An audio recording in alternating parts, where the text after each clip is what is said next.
formato que é um formato padronizado, que tem esse formato aberto, e você tem uma garantia de longevidade dos documentos.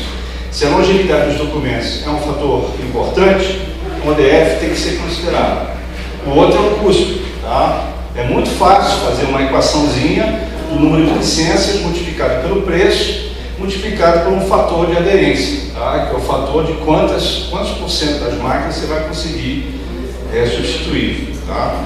Então é só pegar o telefone e perguntar quanto é que custa, sei lá, 1000 licenças de Office, tá? E você vai ter mais ou menos um parâmetro para poder considerar em relação ao custo dessa migração. Tá?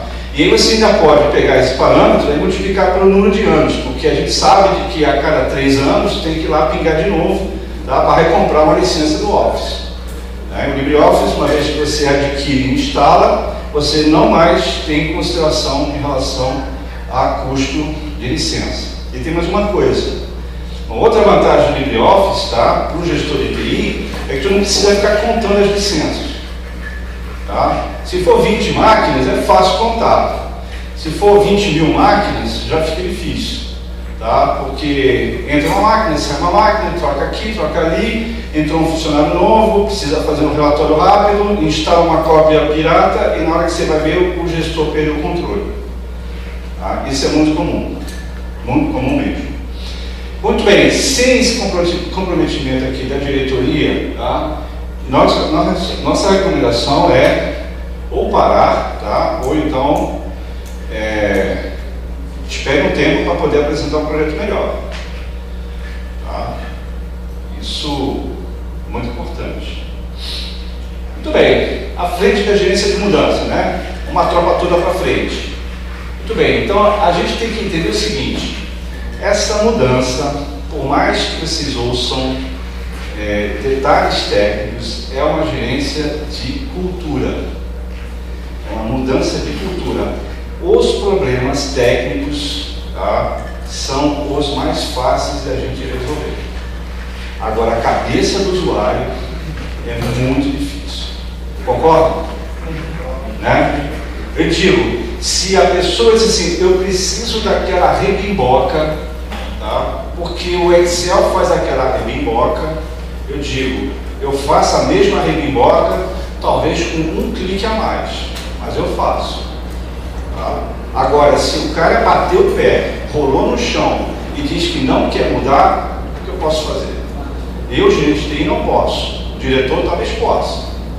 Tá? É só assinar um papelzinho lá para o RH e dar um jeito no cara. Tá? Então, tem essas coisas também. Bem, então, gerência de mudança, tá? No caso, a migração é uma mudança de cultura. E para isso a gente vai ter que trabalhar a cabeça das pessoas. E não despreze o usuário. Tá? Gestores de TI não podem desprezar o usuário. Os usuários são a justificativa do emprego do gestor de TI. Certo? Muito bem. Foque nas pessoas, não foque nas tecnicalidades. Tá? Você tem que fazer um trabalho de convencimento, é um trabalho eu vou dizer assim, evangelização, tá, do usuário. Ele precisa entender que a mudança também é boa para ele. Tá? Por mais que ele ache que é uma mudança que as vantagens não são claras. Tá? 2 tarefas cruciais. Tá?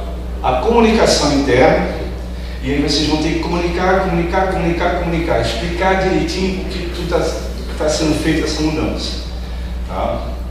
E, principalmente aqui, o treinamento dessa força de trabalho, ou seja, capacitar os usuários. Tá? Esses são os 2 pontos mais importantes que tem nesse processo de mudança. Tá? Muito bem. A comunicação, né? Como fazer para comunicar junto ao público, né? A comunicação interna é a parte mais importante do projeto. Muito cuidado. Campanhas, banners, botões, sabe? Mostrar, fazer um panfleto, mostrar para o usuário de que essa mudança é uma mudança de interesse da organização, tá? Que eles são colaboradores que vão participar dessa mudança, né? Que problemas ocorrerão e eles terão que ter uma dose de paciência e que toda a TI vai estar à disposição para poder tentar ajudar. Tá? Então isso é muito importante. Não mande e-mail. Tá? E-mail de comunicação, de e-mail corporativo, tá? Em organizações de grande porte, as pessoas leem 3 linhas e jogam fora. E-mail é ruim. Tá? Todo mundo recebe 50, 60 e-mails por dia. Mais um ali que chega, não tem nenhuma distinção. Tá? Então procure um veículo que seja um veículo mais efetivo. Um veículo, um panfleto, né? Uma coisinha que você consiga dar, um prismazinho lá no refeitório falando sobre o assunto do LibreOffice. Então são jeitos melhores de vocês comunicarem. E-mail é ruim. Se vocês tiverem TV corporativa, algumas matérias sobre a mudança, né? Se vocês tiverem revista interna, falar sobre o projeto, ter depoimentos de pessoas que utilizaram esses recursos de comunicação, aí vocês vão ter que envolver o departamento de comunicação interna da organização. Tá? Então, grandes empresas ou grandes organizações têm um departamento interno de comunicação. Né? Um hot site interno, com perguntas e respostas, FAQs, né? Guias rápidos para vocês poderem fazer com que o usuário rapidamente já se familiarize com a ferramenta. Né? Muito bem, treinamento. Tá? Treinamento é uma oportunidade única do gestor para os seus funcionários e deve ser encarado como benefício ao funcionário. Tá? Isso é importante. Olha, pessoal, as pessoas gostam de treinamento. Tá? Aqueles que dizem que não gostam de treinamento estão com algum problema. Mas as pessoas gostam porque sabem que o investimento de uma organização no treinamento do funcionário é um benefício para o funcionário. Isso tem que ser colocado muito claramente, isso aí. Tá? Não achar que é um treinamento de mais uma coisinha que não vai servir para nada. Não, o treinamento é uma coisa valiosa para o funcionário. Para o funcionário de administração pública, inclusive, conta, né? Dando um certificado adequado, se conta pontos em termos de seu currículo e para a sua promoção na carreira. Né? Então, o treinamento é um negócio importante. Os funcionários valorizam muito o treinamento, tá? E conta muito para eles. Tá? Isso a gente já teve essa experiência. As pessoas gostam. Às vezes até querem só o diploma, né? Mas é uma oportunidade. Né? É uma oportunidade, inclusive, de saber coisas que nunca souberam direito. Eu quero ver quem escreveu, né? Quem não escreveu que sabia Word e Excel no currículo quando se apresentou para uma vaga de emprego. Se tu não botar que sabe Word e Excel, nem adianta tentar, você não vai entrar. Tá? Como é que é? Se botar LibreOffice aí, eu acho que conta muito mais. Tá? O ponto é o seguinte, o ponto é que, mesmo as pessoas dizendo que sabem Word e Excel, tá? Essas pessoas quase nunca fizeram curso de Word e Excel. Tá? Essas pessoas aprenderam Word e Excel na paulada, tá? Ou seja, se vira, né, para fazer o negócio. E não aprende, quer dizer, sabe mais ou menos como fazer. Convenhamos, tá? Escrever uma monografia de 100 páginas, tá? É um negócio que certamente as pessoas usaram, sei lá, 10 horas escrevendo texto, tá? E 40 horas formatando. Tá? O ideal seria que fosse 40 horas de produção intelectual e 10 horas de formatação. Né? Então a ferramenta, ela não é conhecida a fundo pelas pessoas. Eu tenho exemplos assim, do arco da velha. Tá? Tem gente que, por exemplo, numerou página por página, foi lá embaixo no rodapé e botou o número. Tá? É aquele livro parágrafo, né? O pessoal faz com espaço. Isso, né? As pessoas tabulam com espaço, né? Aí muda a fonte e a tabulação vai para o beleléu. Né? Tem gente que, na hora que monta o índice da monografia de fim de curso, tá? Coloca os pontinhos, tá? E coloca a página. Né? Ou seja, por quê? Porque essas pessoas, elas chegaram no computador sem a noção, sem o treinamento adequado e viram dentro do próprio Word e até do LibreOffice uma abstração de uma máquina de escrever. É uma abstração aquilo ali. Né? Então você tem ali a representação da folha naquele rolete que você depois digitava. Então, qual a vantagem que as pessoas viram de imediato no computador? Se eu errar o que eu escrevi, eu não preciso pegar aquela tintazinha branca, né, que nem sei se ainda existe hoje, e poder pintar em cima do meu erro e digitar por cima. Então, essa abstração da máquina de escrever é a realidade do nosso funcionário, do nosso público, né? A tecnologia da informação evoluiu e a gente tem muito mais recursos em cima dessa abstração de máquina de escrever, né, que nós não temos mais, que as pessoas não conhecem. Então, a oportunidade aqui de saber coisas que nunca souberam direito poxa, se é para fazer um treinamento, então vamos fazer um treinamento para ensinar como é que funciona um software de edição de texto e não um software de máquina de escrever. Está entendendo? E a gente descobre cada coisa no arco da velha. Então essa parte aqui é muito importante para dar capacitação efetiva para que você consiga colocar o pessoal afinado com a produção de documentos. E todo gestor tem que ter o compromisso do seu funcionário em participar do treinamento. A gente sabe, tá, que gestores, tá, eles indicam lá o funcionário para ser treinado e o funcionário diz assim, não posso porque tem que entregar o relatório XPTO. Não, isso não tem que ser. O gestor tem que efetivamente cobrar do funcionário que ele vai lá e participe do treinamento. Até para ele fica melhor. Porque se o funcionário disser assim, eu não estou me entendendo bem com o LibreOffice, você fez um curso. Não deu. Meu querido, não deu, trate de fazer. Né?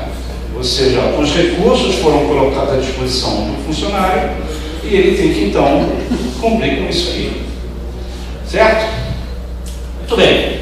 A frente de aplicações. As aplicações corporativas que você vai ter que integrar com o nosso LibreOffice. Né?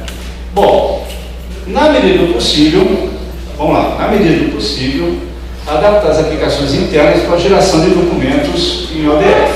Tá? Então, na medida do possível. Isso pode vir, às vezes é impossível, porque você adquiriu um SAP, tá? E o SAP tem um convênio, um acordo de mãe para filho com a Microsoft e o SAP não gera ODF, só vai gerar a Microsoft. Tá? Então, de que ponto o documento SAP pode ser lido no LibreOffice? Tá? Muitas coisas podem ser vistas, tá? Algumas outras mais complicadas. Mas, no caso, uma aplicação corporativa, se ela gerar um TXT, um arquivo CSV ou até um XLS muito simples, aí não tem nenhum problema. O LibreOffice vai ler. Se gerar um documento um pouquinho mais complicado, aí o LibreOffice pode vir a ter problemas. Tá? Se vocês têm fornecedores que estão desenvolvendo seu sistema corporativo, ou seja, vocês têm, não no caso de uma SAP, que provavelmente vai olhar a sua demanda como sendo uma coisa exótica, tá? Mas se você tiver um fornecedor que fornece o sistema de gestão, tá, por contrato, com especificações suas, você pode realmente pedir para que comece a implementar ferramentas em ODF. Tá? Outra coisa, se você tiver dentro da sua casa todo um grupo de desenvolvimento de software, tá? Então vocês também podem fazer um workshop interno para capacitar o pessoal a gerar documentos em ODF. Tá? E sempre favorecer esses formatos abertos aqui. O próprio ODF é um formato aberto, RTF é um formato aberto, tá? TXT, o próprio PDF também é um formato aberto. Então, privilegiar esses formatos. Ok? Muito bem, suporte ao usuário. Né? Chega lá o usuário querendo dar um tiro em você. Né? Capacitar o seu helpdesk. Se você tem uma organização que tem um helpdesk associado, é importante que você capacite ele. Tá? E focar nos problemas, no comportamento do usuário. Tá? Em algumas diferenças com as soluções Microsoft, que eu digo para vocês, está cada vez menor. Tá? E principalmente que o próprio helpdesk diga quais são as grandes vantagens do LibreOffice em relação ao Microsoft Office. Tá? Tem vantagem sim, tá? Tem muitas vantagens. E motivar o suporte a seu parceiro, isso é muito importante. A pessoa, o usuário, não pode pegar o telefone e falar: estou com um problema do LibreOffice. Aí o atendente fala assim: de novo, mais um. Tá? Não dá. O suporte tem que ser proativo. O suporte tem que ser o seu colega nessa mudança. E se ele começar a vazar algumas boatos de que o problema não é bom, não sei o que, isso está gerando ruído, blá blá blá, aí a gente vai ter problemas sérios no suporte. Tá? Mas tem que ser seu parceiro.